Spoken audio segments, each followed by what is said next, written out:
Doesn't matter how many times you've seen these slides, you must begin to realize why we're utilizing these concepts. First concept: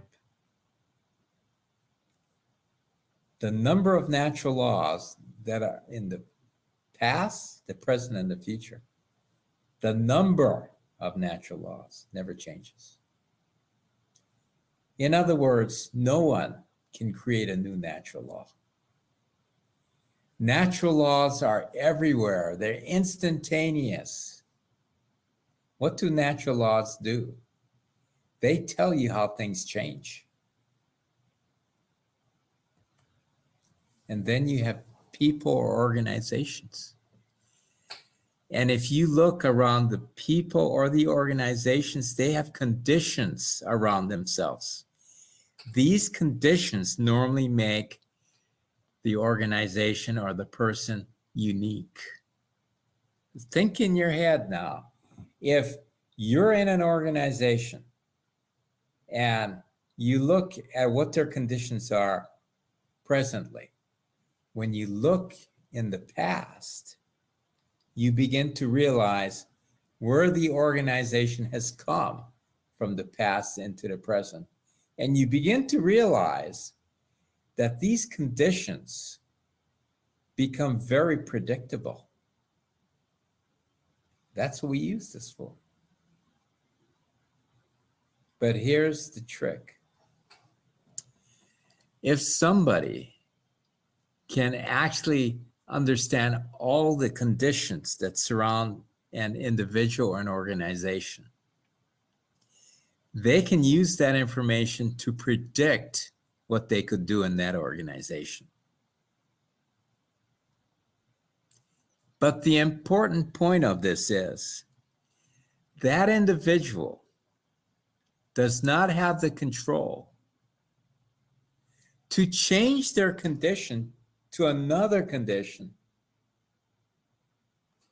that's totally different from where they are today. They do not have that option. They do not have the control over their conditions. Even though they could do one thing differently or maybe two things differently, and therefore they could improve slightly. No, we're not talking about that. We're talking about, does an individual or an organization have the capability to change themselves to something that's not related to who they are today? And the answer is no. So what are we hearing about with all this change management? How people can change the organization? Well, you're actually talking to a magic man who can't do it.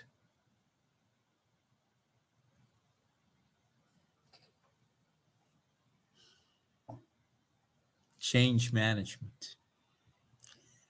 Just the funniest thing.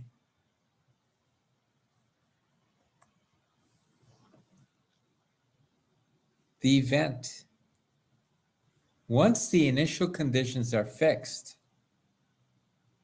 what we're saying is no one can come in and change the conditions at any time during the event. So when we finally end up with the final conditions are not related to the initial conditions.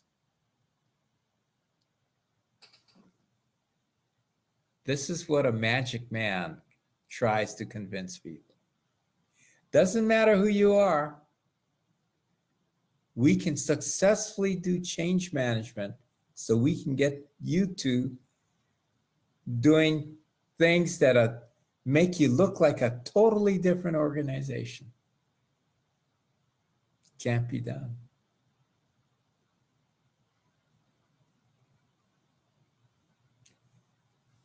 The event is set by the initial conditions. People are set by who they are. People can't willy-nilly change themselves. Neither can an organization. Neither can anybody do this. What are we saying? Basically, if you start off with initial conditions, you're going to end up with final conditions. Going from initial to final, the change is actually controlled by natural law. It's not up to an individual in that event. It's natural law. If you enjoyed this video, make sure to hit the thumbs up button and subscribe to our channel for more content. If you have any questions about the best value approach or for Dr. Dean, leave them in the comment section below and we'll get to them in a later video. Thanks, and we'll see you next time.